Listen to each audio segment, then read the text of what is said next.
Siguro kung yung Napoles cases nauwi dun sa halip na absuelto kulong, baka hindi na nangyari itong mas malaking kurakot.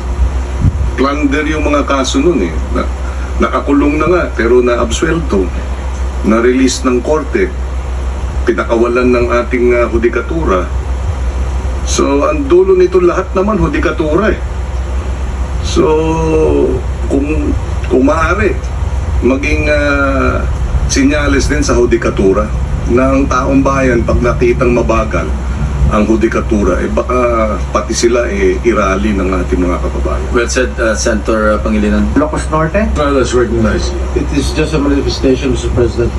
I am not availing of the privilege hour. Mr. President, I cannot, in good conscience, let the remarks made earlier by our colleague, Senator Francis Pangilinan, during the Blue Ribbon Committee pass without rebuttal.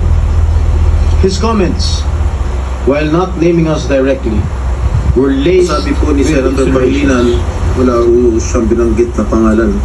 Pero napaka-obvious naman po ang kanyang sinabi kanina dun sa Blue Ribbon Committee.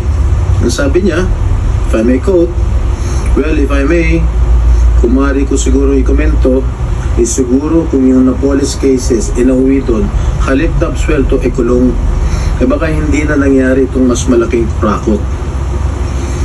Those were the words of Senator Kiko Pangilinan.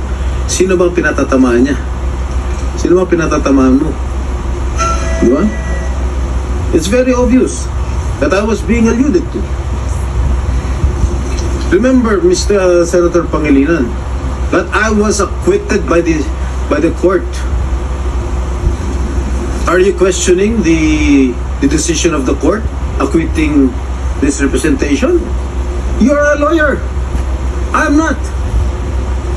You shouldn't be talking that way. You are undermining the judicial process in our country.